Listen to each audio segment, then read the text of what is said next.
is there any limitations on the power of Parliament to amend the Constitution? 1973, in this case of Nand Bharti case, by a wafer-thin majority, that was 7:6 majority, 13-judge bench of the Supreme Court declared that whereas the Parliament is empowered under Article 368 of the Constitution to amend any part and any provision of the Constitution, but it cannot amend the basic structure of the Constitution. Nowhere in the Constitution as written textually you will find even reference of a phrase called basic structure.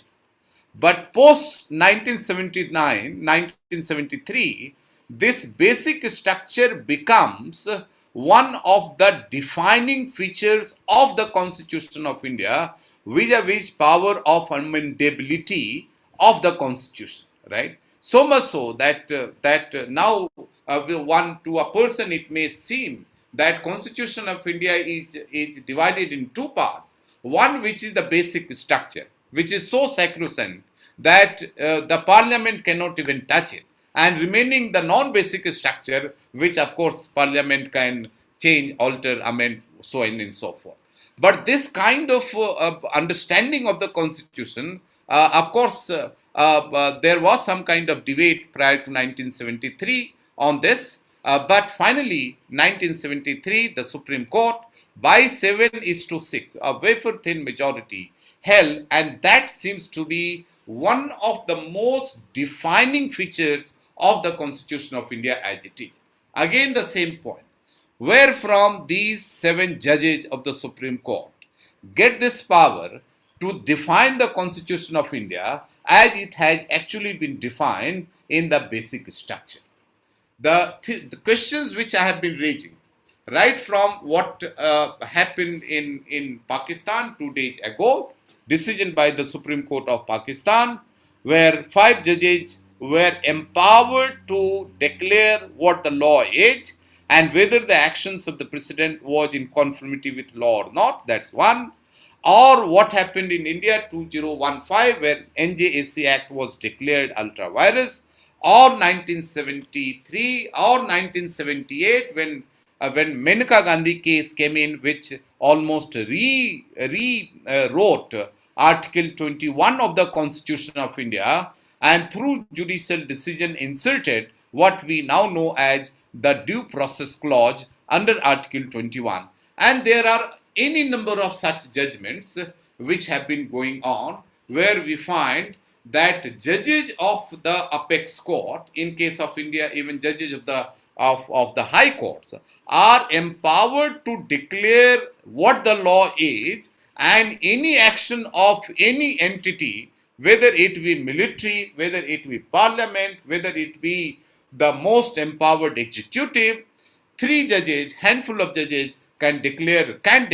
They have the power to declare them as bad in law, right? So again, this question is where from it comes.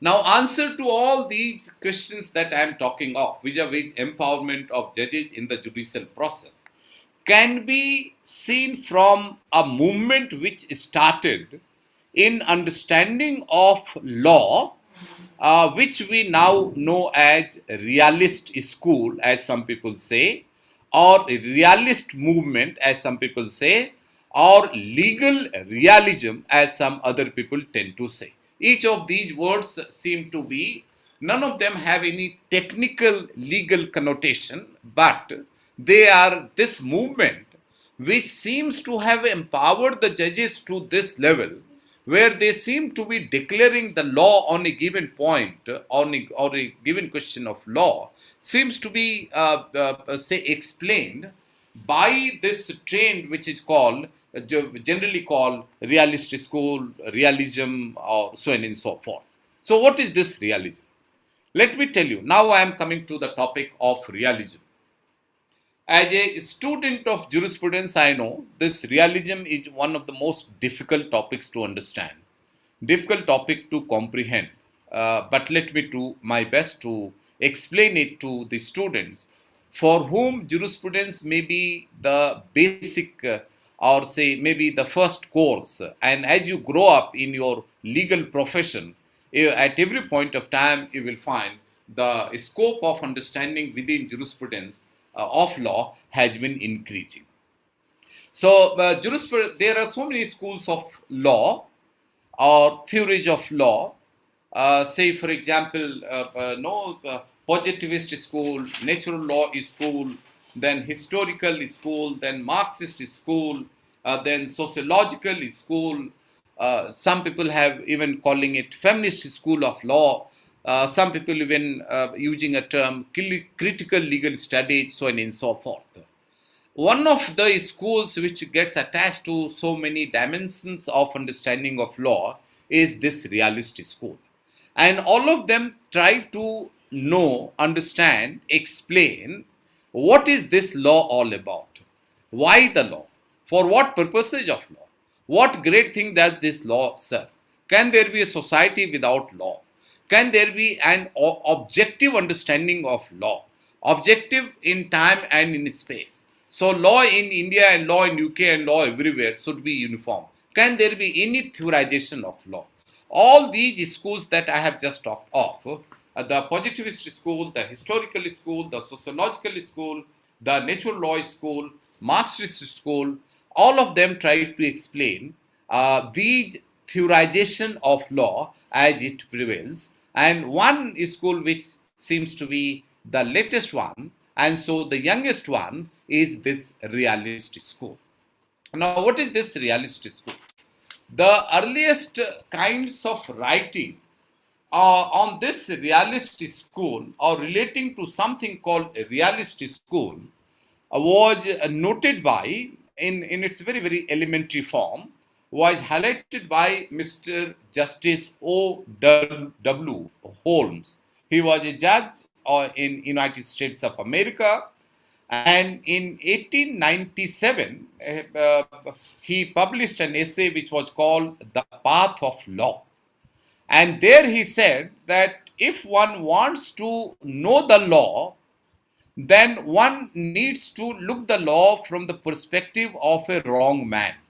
A man who has done some wrong and his trial is going on in a court of law, and that man wouldn't possibly look at the literatures of law, wouldn't possibly look at the books of law, wouldn't possibly look at, say, statutes, but would look at what the judges do, how the judges do, and what do the judges and why do the judges declare the law to be. And in his understanding, everything going around the judges, that is what the law makes. And from the law books, he tries to bring the understanding of law from the processes as it unfolds in a court of law.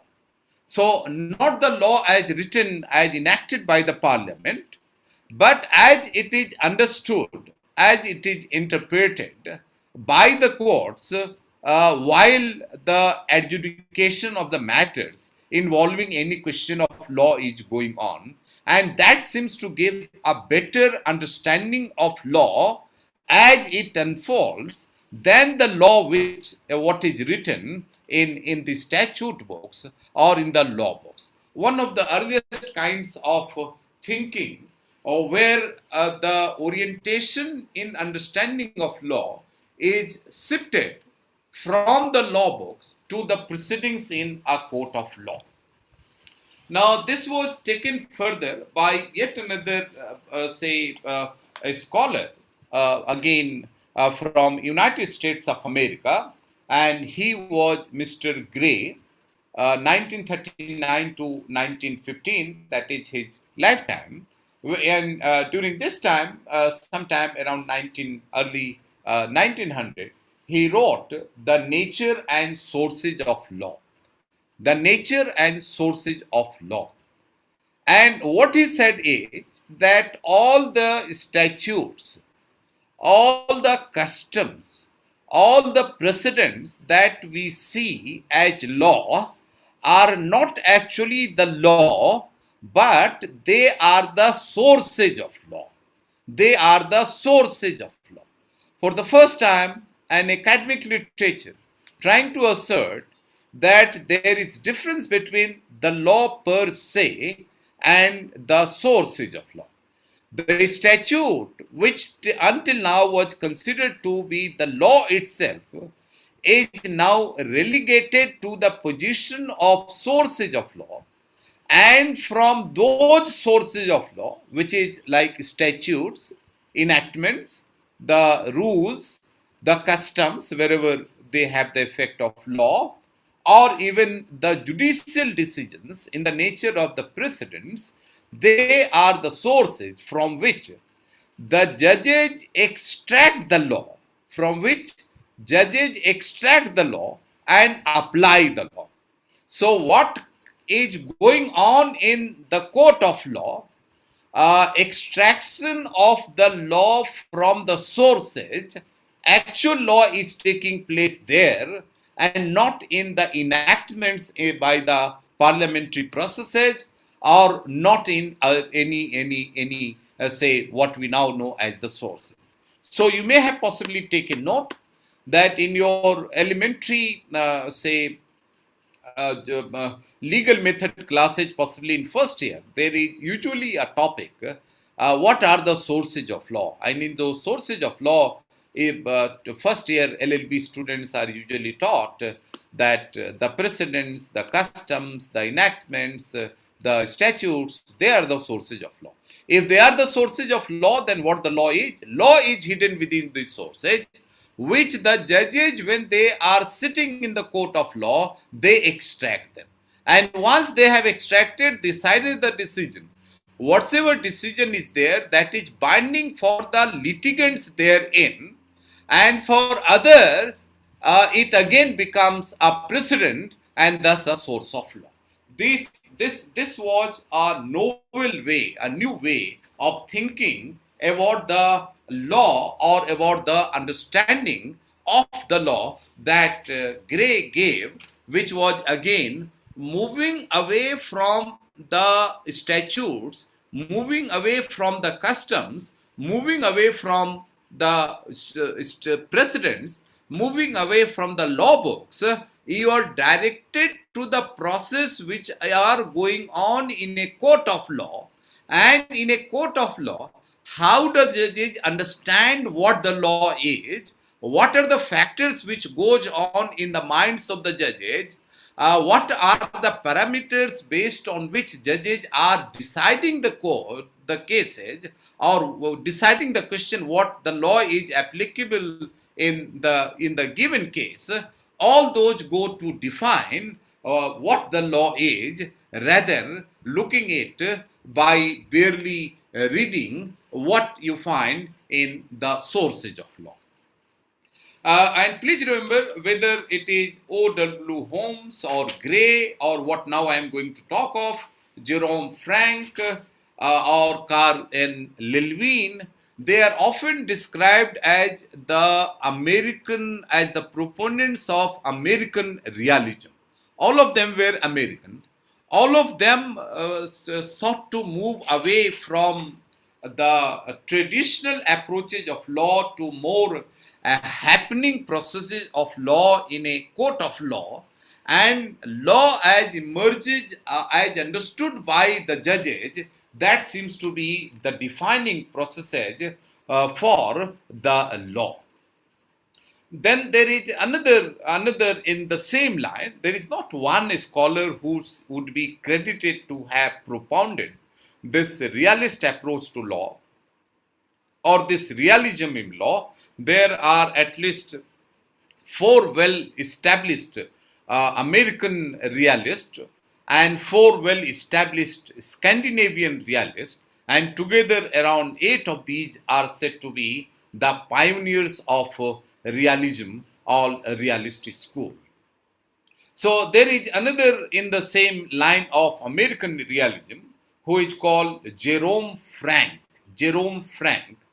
And in 1930, he wrote what is titled as Law and the Modern Mind. And in this Law in the Modern Mind, he attacked one of the traditional kinds of understanding about the law. And that traditional understanding about the law was, traditional means beyond what we know as the realist understanding of law. He attacked, and that traditional understanding or say characteristic feature of law that was understood was that law brings subject certainty, it brings uniformity, and it brings objectivity. Prior to realism, it was generally understood that one of the features of any good law or legal system or legal process is that there is law which is uniform, which is objective, which is certain. This Jerome Frank, he attacked or he dispelled, he dismissed these features called certainty or uniformity or objectivity of law. He said there is nothing called certainty, there is nothing called uniformity of law. Rather, there is no wisdom in saying that there should be certainty, there should be uniformity in law. He went to the extent of saying that this yearnings, this desire for there being certainty, there being uniformity in law is actually a childish desire which we tend to have to avoid insecurities in life, to be or to live in a secure system.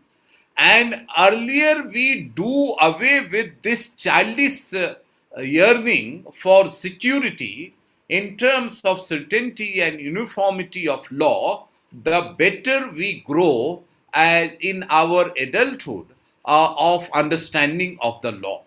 So, something which until now was considered to be one of the valued kinds of features of the law, that law is objective, law is certain, law is uniform, is actually dismissed as nothing but childish and imploring people to come out of this childish yearning and be prepared for the law, which is much more happening in terms of variety of changes which might occur in the understanding of law and in the application of law, which goes on in a court of law. Rather often, Jerome Frank refers to another jurist who is called Bales, who emphatically in his thesis, in his understanding of law, said that one of the most valued feature of law is certainty, and he called that understanding of law as Bealism, Bealism, Bealism, and said the earlier we move away from Bealism, the better it is, and that better comes from growing up about the understanding of law in terms of accepting that the developments in the law, in the understanding of the law, in the process of law do occur more in a court of law, and we should be prepared for any kind of uncertainty or non-uniformity that do comes from there. So to him, he again seems to bring our focus to, as regards understanding of law, to the processes which go on in a court of law. So some of things which can be derived from his understanding of law is that law to be studied, understood fairly, one has to go to the specific court decisions. So in a specific court decision, what and how and for what reasons which judges understood what, that gives a better understanding of law than what you find in the statutes, what you find in the law as enacted by the parliament, so on and so forth. Then similarly, other than Jerome Frank, There is another person whose name is often referred to as somebody who had consistently been writing about realism, more so American realism, not one article, two articles, but a number of them, and all of them together going to make his one of the most outstanding, say, contributions in the understanding of law from the realist perspective. So, whereas you will see, if I take Holmes, if I take Gray, if I take Jerome Frank, they talked of one or other aspects of realism or realist perspective. A more wholesome understanding of realism comes from Carl N. Levine, another American scholar who extensively wrote on this. So, out of so many things that he wrote about his understanding of law from realist perspective, I have just noted around five of them, which would collectively give some kind of context, some kind of boundary, some kind of framework to the understanding of this American realism or American understanding of law from a realist perspective. Number one, again, 1, 2, 3, 4, 5 that I'm trying to highlight, that comes from Carl N. Levine, an American realist. So, number one is, law is a continuously evolving matter. Continuously evolving matter. You will take note. Law, rather than being something which is concretized by the parliament, they dispel this notion.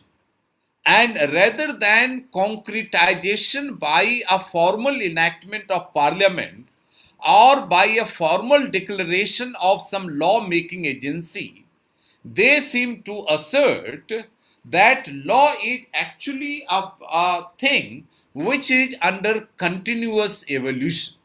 And where does this continuous evolution take place, do occur? That is in a court of law.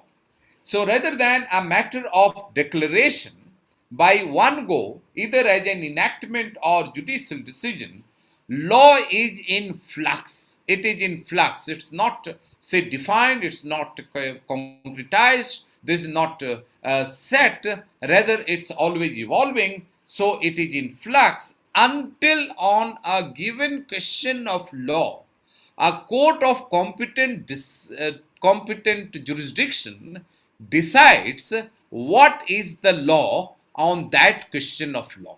Until that point of time, it is in flux. Now, whatsoever decision is given by that judge, that law is as applicable to the two litigants or more than two litigants who are there. To others who are not litigant, this decision again becomes a precedent to be understood and applied by a future judge, and that future judge will understand it from his own perspectives or understanding that may be. And until this precedent is understood, applied, and interpreted by a future judge, this again is in flux as at the most as a source of law, as it was stated by Mr. Gray. Second, law is a means to social ends. Law is a means to social ends. Law doesn't come from the somewhere as a objective reality. It has a purpose. It evolves out of the society and ultimately to serve the society. So what the social need is, that itself is a very, very dynamic process. And to match with the dynamic process which is there in the society, the understanding of law, the evolution of law must match with the dynamism of the society, right? So often it has been said that realist school is nothing but affirmation, reinforcement of the sociological school. So one of the famous scholars, philosophers of law, Julius Stone, he called realist approaches to law as gloss over the sociological jurisprudence. Right now, that sociological dimension of law was significantly highlighted by Carl and Levine when he says that law is a means to social ends and it must be upgraded, it must be extrapolated, it must be interpreted, it must be given effect to as per the constantly evolving social needs of the society. Right? So society is not for the law is for the society, and dynamism of the society dynamism of the law must match with the dynamism of the society. The third one, society changes faster than the law, so there is a constant need, ongoing need, continuous need to examine how law meets contemporary societal problems.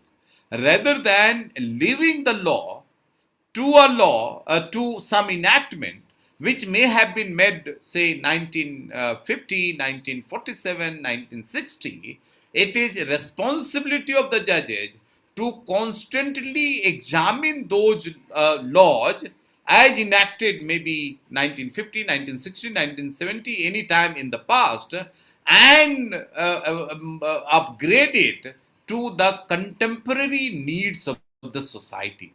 And so you will find that you are taught a subject called constitutional law.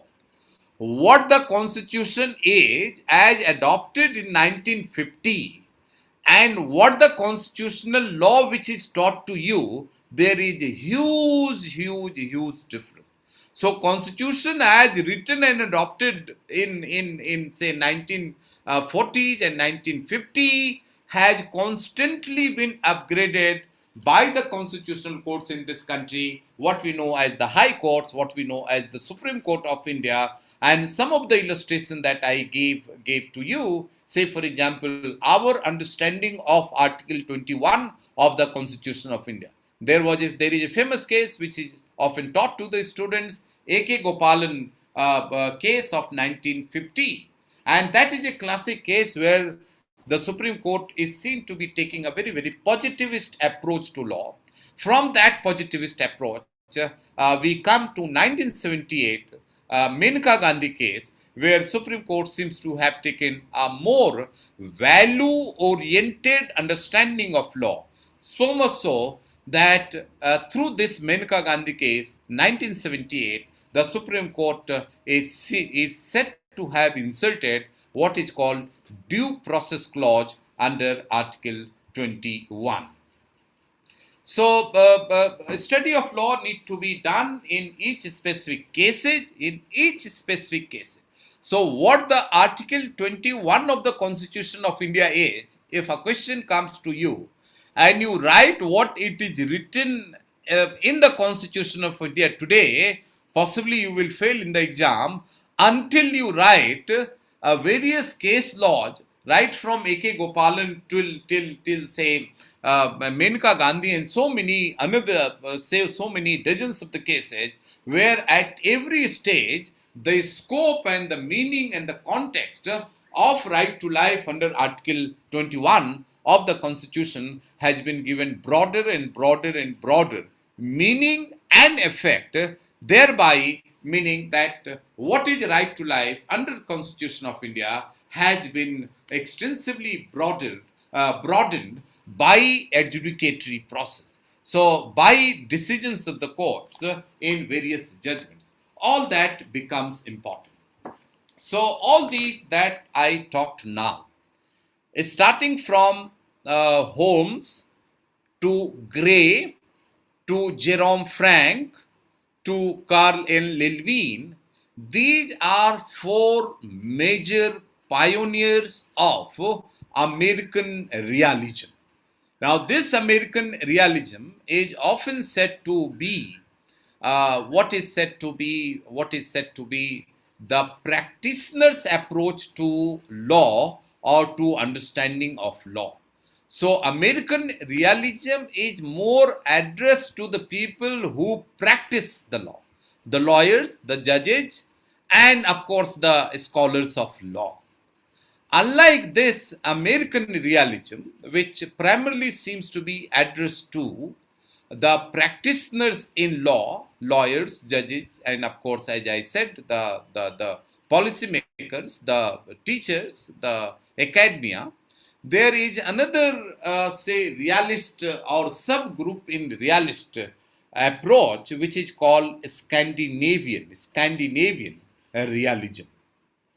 That Scandinavian realism, we understand there are some of the countries like Sweden, Denmark, Netherlands, they are called Scandinavian countries. And together, these Scandinavian, some of the, say, jurists from these Scandinavian countries seems to have given a perspective in law which is slightly different from the American realist, in the sense that whereas American realism was addressed to practitioners, this Scandinavian realism is more philosophical in orientation. They approach realism from a more abstract philosophical orientation rather than the concrete practitioner's orientation. In this school of Scandinavian realism, again, there are four scholars or the philosophers who may be identified with this philosophical orientation in realism. Hagerstorm was considered to be the first, then Lundset the second, Oliver Kona the third, and Alf Ross the fourth. Let me very briefly take you through all these four philosophers of Scandinavian realism. To start with, as I said, the Hagerstorm, again, as I said, philosophical orientation. This would be far more difficult to understand and appreciate than American realism. In American realism, things to be far more obvious, which can be seen, appreciated. So some of the judgments that I highlighted, maybe the Kesavanand Bharati case, or maybe the NJC judgment of 1915, you can actually see at every stage how the courts have been adding new values to the understanding of a legal concept or precept. This is far more difficult in the sense that it touches upon abstract issues, something which is very non-concrete kinds of issues. Nonetheless, however difficult it may be, let me try to highlight them. So Hagerstorm, he approaches realism this way. Again, among the earliest of Scandinavian realism, he says that there is nothing called objectively, in objective reality, there is nothing called goodness or badness. So there is no objective standards in the society or now in the community by which an action can objectively be said to be good or bad. Rather, goodness and badness is broadly the subjective reactions of individuals to individuals. So the same set of actions to one group of people may be said to be good, same action to another set of people may be said to be bad. It all depends in what context, from what perspective these two people are looking at the question, the issue in question, whether it is good or bad. So it's fallacious. It's illusory to say there is some objective reality in the sense of goodness or badness. What is said about there being nothing in the sense of goodness or badness in objectively in a society, he applied it same to some of the concepts in law, very say established concepts of law, say for example rights and duties. Rights and duties prior to Hedger storms and prior to say other realist approaches were seen to have very objective content and objective meaning. That is to say, anybody who sees those content would say them to be right or say the duty. He contested them and said that no, it's all fallacious. Like goodness and badness, as they are subjective, in the same manner, these legal concepts, rights and duties, also have a significant element of subjectivity, and something what we call as right, R-I-G-S-T, the haq, would be the collective reaction of the community to say certain kinds of measures as an entitlement to somebody, and what you said to be duty, again a kind of collective kind of endorsement of the people of the society that something should be done by some set of people. Beyond this collective kind of individual responses to rights and duties, there is no objectivity either in right or in duty or in goodness or in badness. And so, what is good or bad, what is RIGST, right or duty in a given case, cannot be objectively laid down by formal enactments, but they are to be construed in individual cases on case to case basis, depending upon the training of the judges in their ability to do the same. And so he seems to have reduced legal concepts from an objective constructs to a subjective reactions reflective of some class or some set of the people.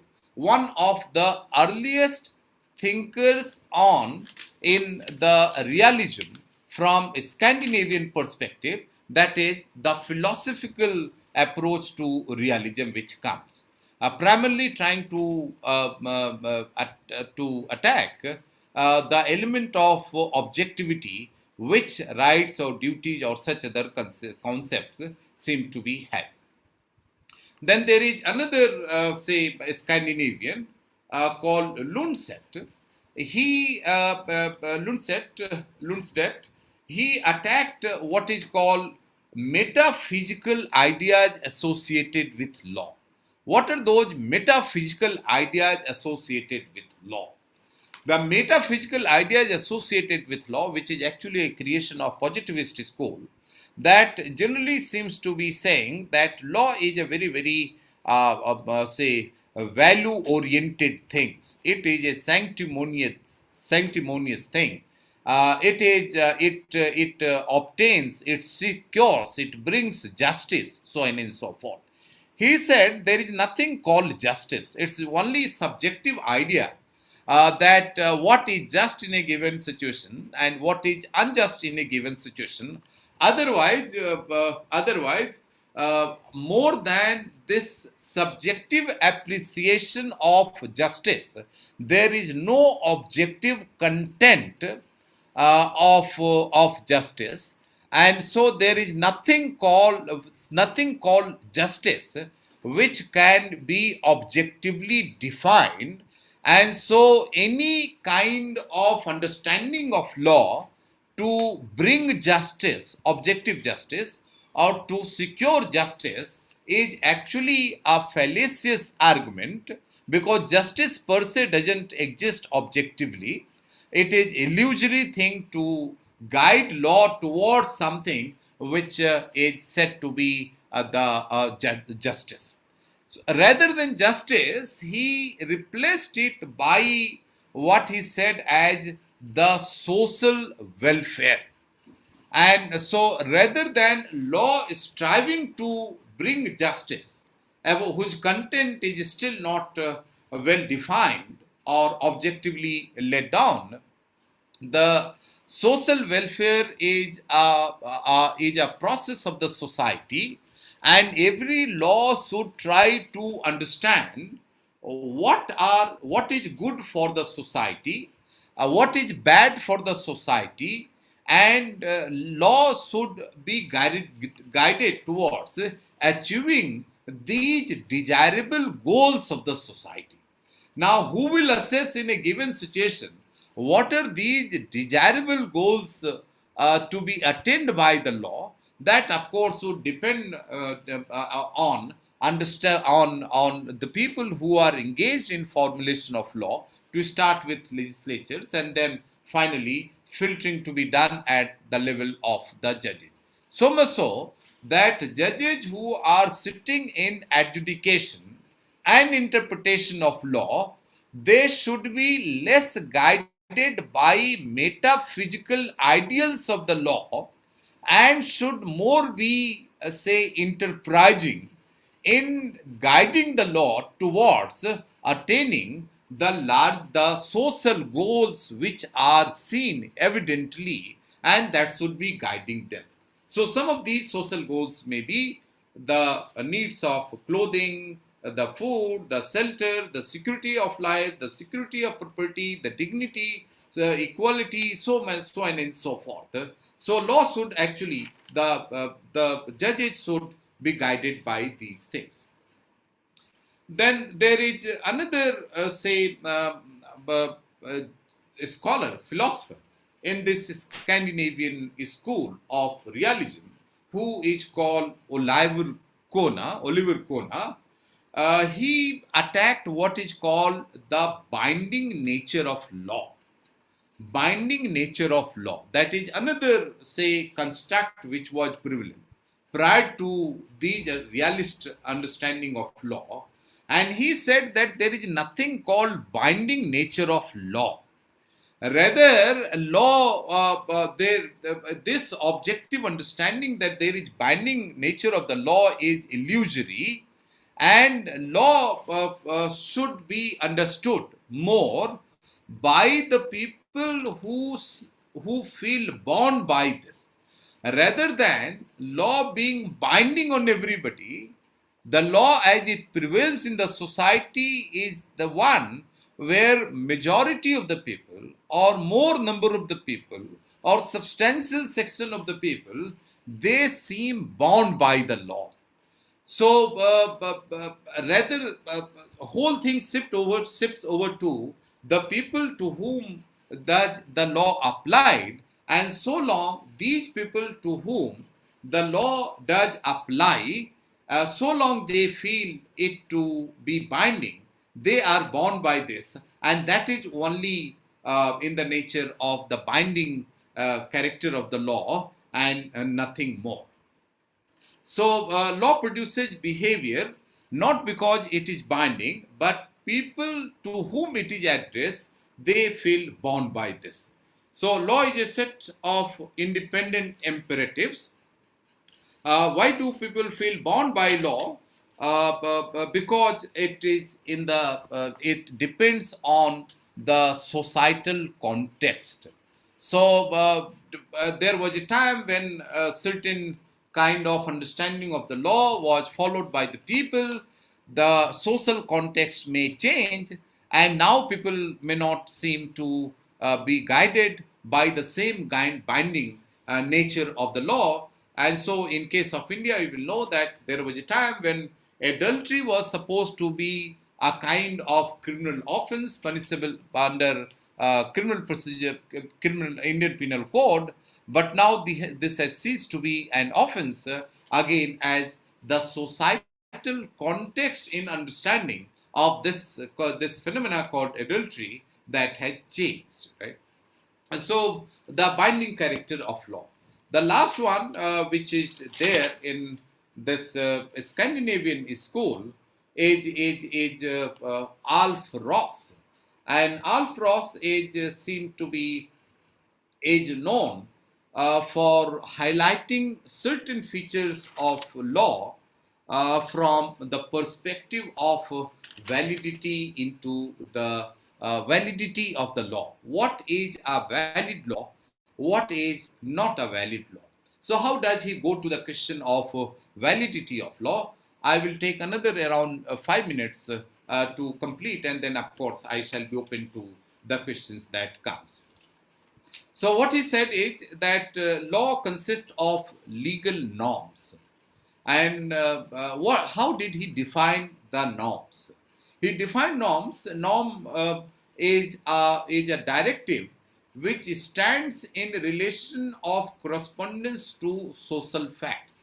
So certain facts do prevail in the society which guide whether certain things, or which determine whether certain thing is a norm or not the norm. So social facts deciding what is a norm or not a norm.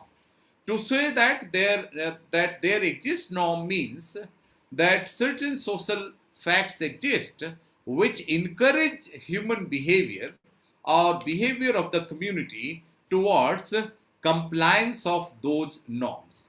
This in turn means that directive is followed in the majority of the cases by the people who feel bound by the same. If there is a norm, this norm exists because there is a social fact that most of the people to whom this norm is addressed, they feel that they should follow it, and that is what the norm is. Now, in case of legal norm, he says that principal feature of legal norm is that they are directives addressed to the courts. Unlike the general norms which you find in the society, legal norms are addressed to the courts.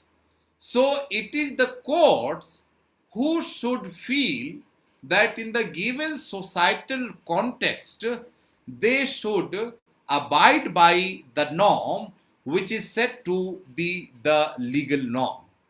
And if the courts, they refuse to follow that norm, but that legal norm, it ceases to be the legal norm at all. So what is a legal norm and what is not a legal norm actually comes to be decided by the courts to whom it is addressed, and not by whether it is an enactment made by the parliament or some other kind of law. They, as it was stated by Gray, they are the sources from which legal norms are to be evolved, and that legal norms are addressed to the courts, and it is the courts who will decide whether a norm which has come before them is to be followed. If they follow it, it becomes a legal norm. If they do not follow it, it doesn't become a legal norm. So all norms, whether precedent emanating from past decisions or statutes, are directives to the court. Judgment or order of the court forms the basis of state. So this is the norm. So legal norms are now apart from this, norms can be Ross further went to divide norms as two kinds. One set of norms he called norms of conduct, other set of norms he called as norms of competence or procedure. How norms of behavior or conduct or competence they are related, I am not getting into this. I will come to another critical question that he addressed, and where he had a significant contribution in understanding. And that is called, what is a valid legal norm? Or when does a legal norm become valid or invalid? understanding of the validity of the norm, that was the another aspect which he seemed to talk about. So to him, Alf Ross, validity is a descriptive phenomena and not a matter of declaration. Mind my words, at least those who can understand it. He said validity of law is not a subject matter of declaration by a formal enactment or by some other process. Rather, it is a phenomena which occurs in the society. And if it is a legal norm, then in the society means in the courts which are there in the society. And this phenomena can be studied empirically. Now, how can it be studied empirically? Then he said observation and verification. Two modes that he said can be used for understanding the validity of legal norms. One is observation and other is the verification. In the context of observation, he said, whether a purported legal norm is being followed by courts or not, right? That is the observation. And then verification is that rule is followed as binding by the courts who follow it. So one is observation, it is being followed, and then verification that it is followed as a binding norm. And wherever you find these two things being fulfilled, he said you have the validity of legal norm established. So rather than looking for validity of legal norms in some textbook of law or some objective test of law, he brings it to the level of empiricism, where validity of legal norms can be assessed by empirical methods, particularly observation and verification. And further, he said, wherever you have the valid norms, one of the characteristics feature of a valid norm is that it is predictable.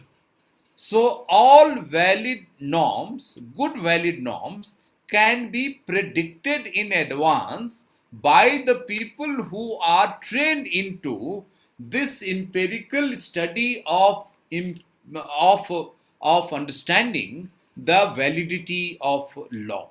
So one is to know by what method validity of law can be established, empiricism, that is observation and verification. And then what is the test of a valid norm, good test of a valid norm? Then he said predictability. Now when we talk of predictability of a valid norm, then here he adds certain more thing, which seems to be a contribution of Alf Ross. What is that?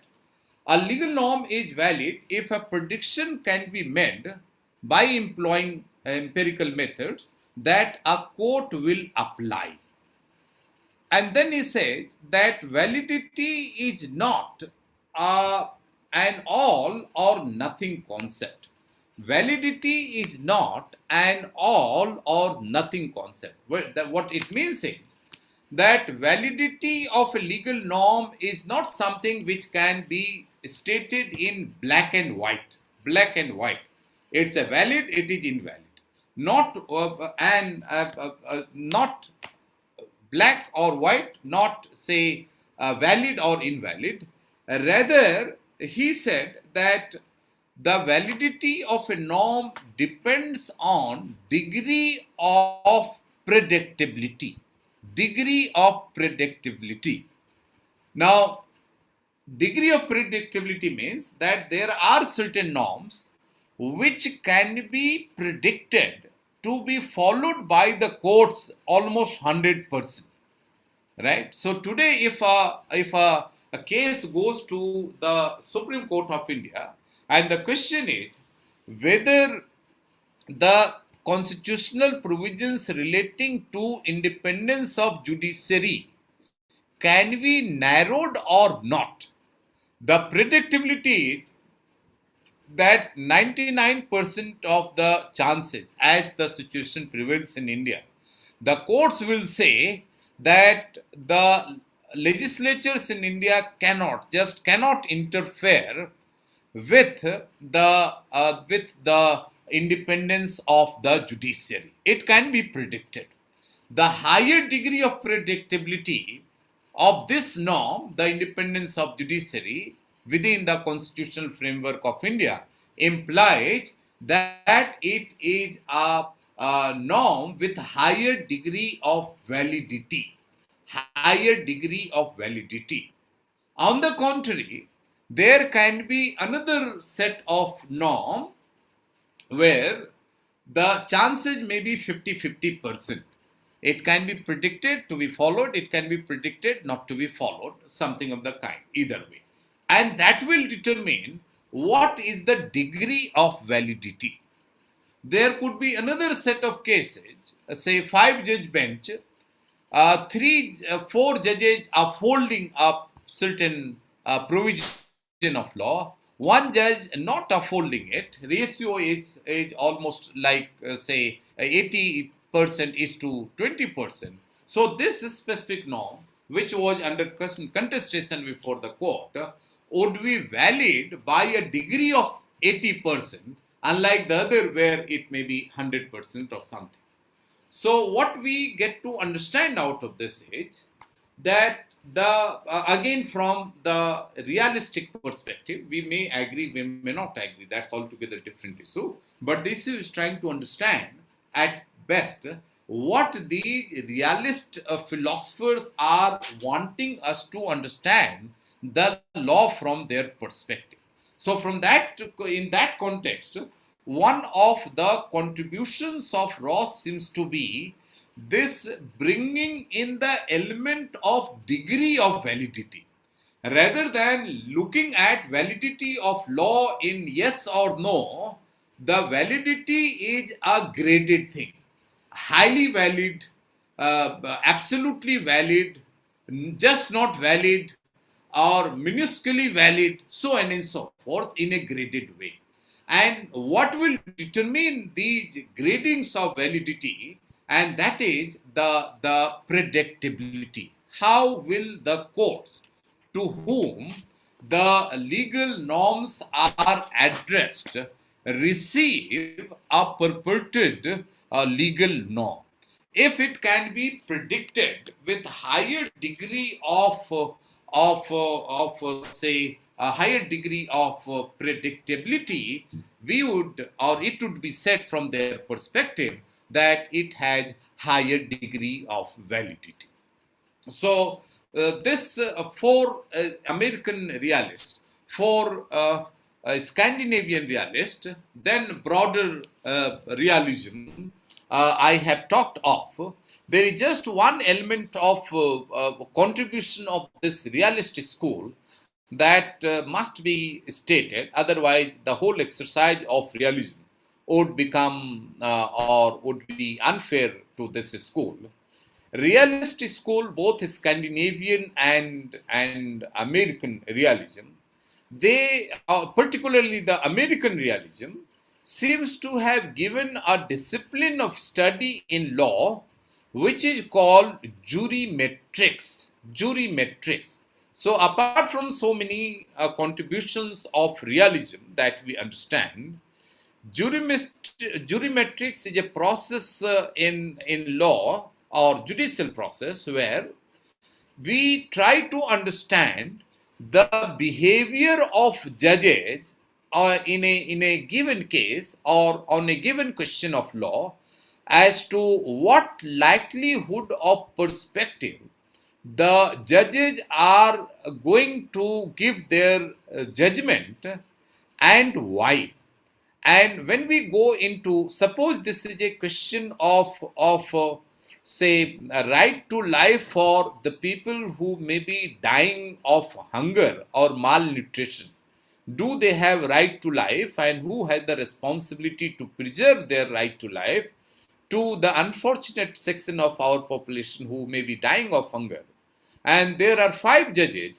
Which judge will take what perspective to this question of law would depend on, number 1, the individual personality of the judges, the individual philosophy of the judges, the individual, say, bringing of the judges, whether the judges were born in a poor family. If yes, they would possibly be more emphatic to the concerns of the people dying because of hunger. The kind of literatures which these judges have read, the kind of law schools where these judges have gone, the kind of social gathering which the judges do attend.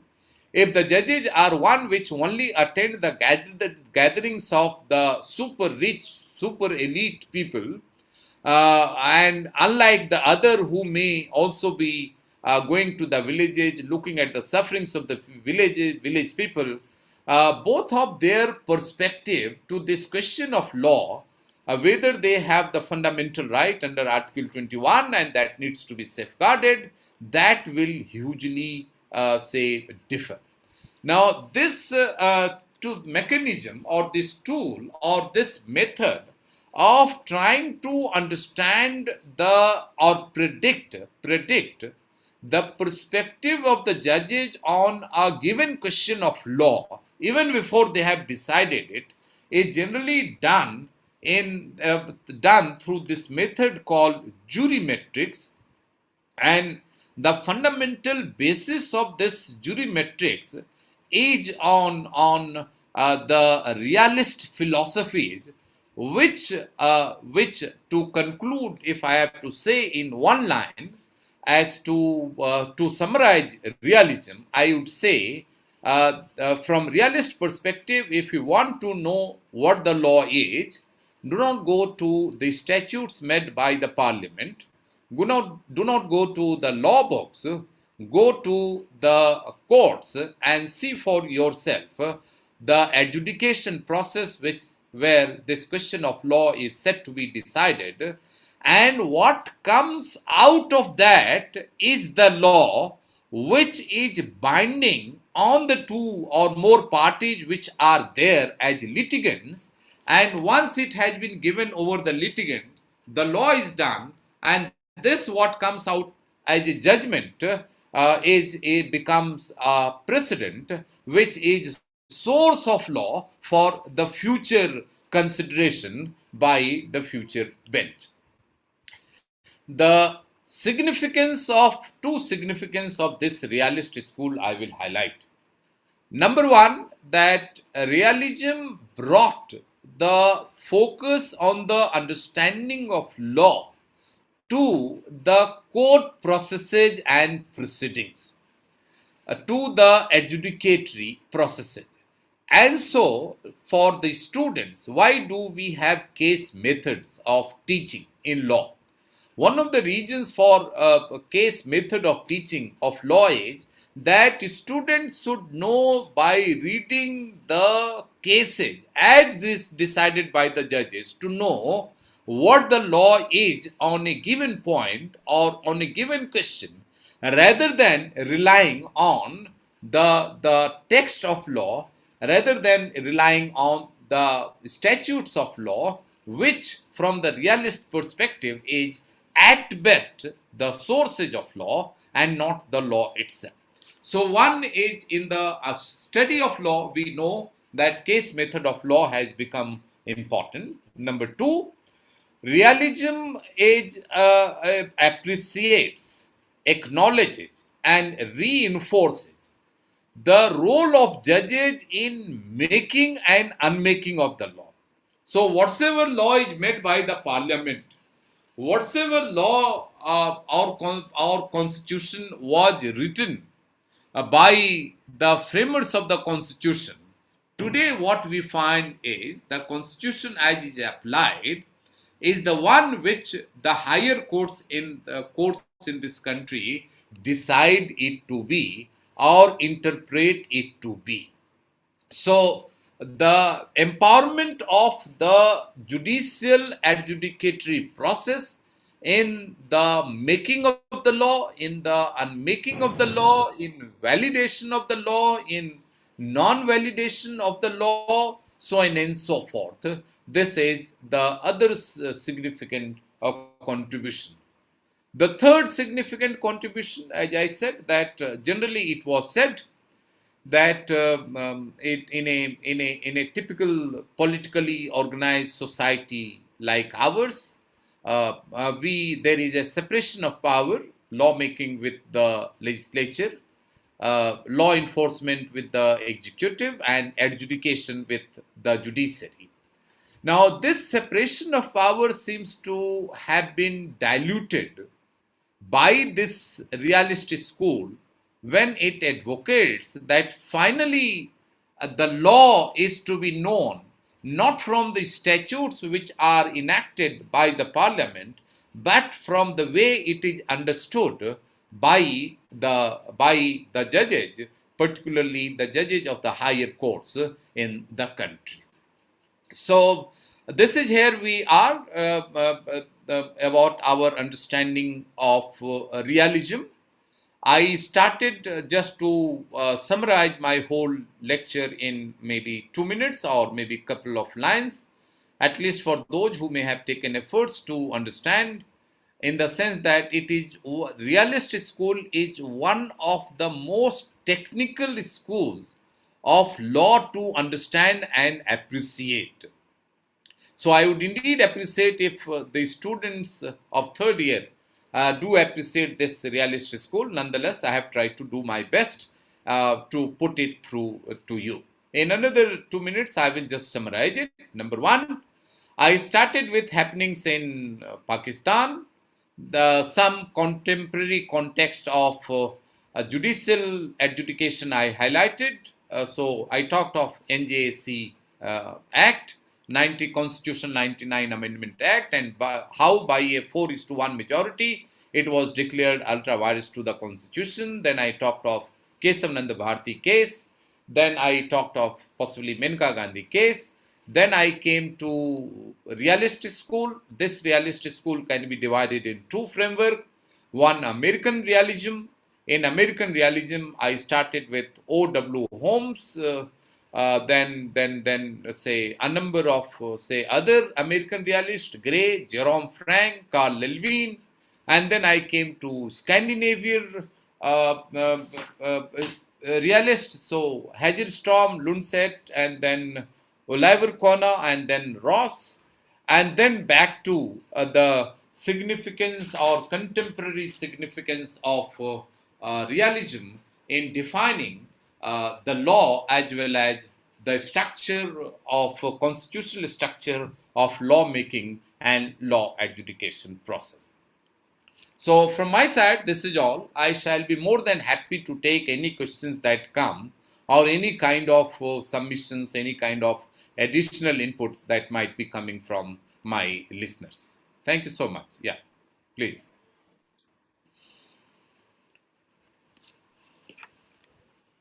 Anybody have any questions they may ask?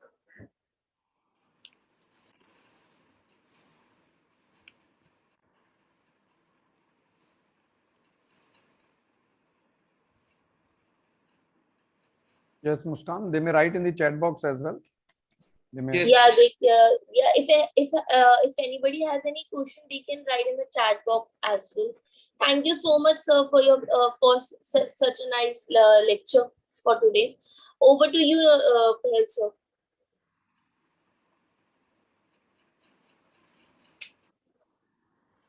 Thank you, Muskan. Thank you very much. Sir, your voice is not very audible.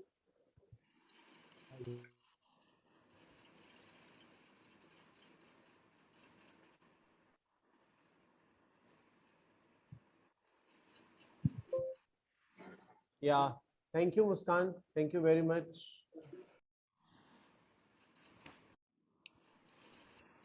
Thank you, Muskan. We are Thank you, sir. Grateful to our learned speaker. Dr. Anuj Vaksha from Guru Gobind Singh IP University. I think this is the best lecture in my life which I have heard on jurisprudence. Thank you, sir. Dr. Saab has explained the concept of realist school of law in a very lucid and simple manner. He has given so many examples from Pakistan to our own country also. And the way he has explained the term jurisprudence and realistic school of law, Dr. Saab has really, in very plain words, has explained what is law in books and what is law in action. What is the actual law which is actually working for the parties. And I wanted to ask sir whether it has something to do with client's perspective also or not, because recently a matter is I read in the newspapers. This is with reference to succession. As the law stands that if the husband dies, his property according to Hindu Succession Act goes to wife, sons and daughters. But now when wife dies, so according to section 15 of Hindu Succession Act, property goes first of all to the husband and her sons and daughters, and in the absence of husband, it goes to father of the lady, that is parental side.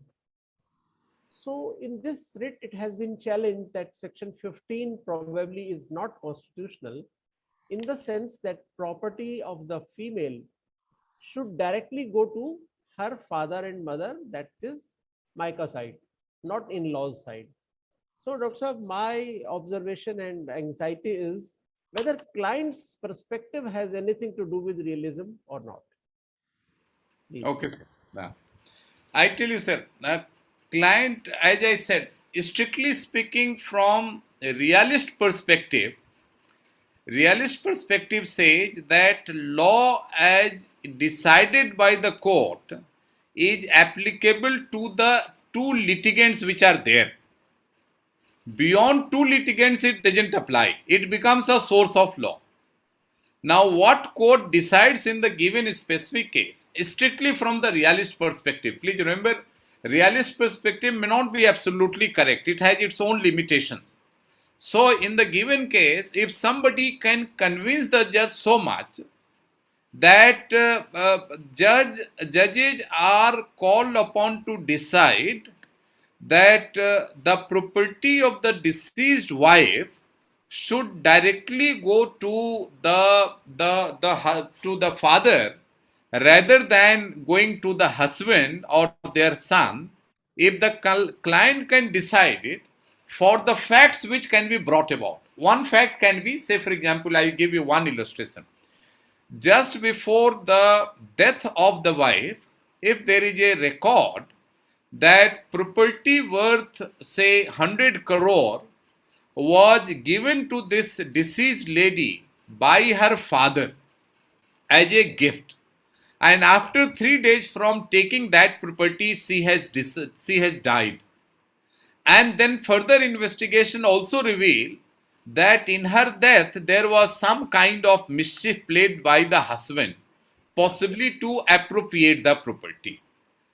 Now, if the judges find that all these are matters of record, then it would be injustice of the gravest kind to let the property go to the husband. So, in the given case, the judges can decide, rather this realist school empowers the judges to go into the specific facts and do what is required to be fair in the given circumstances.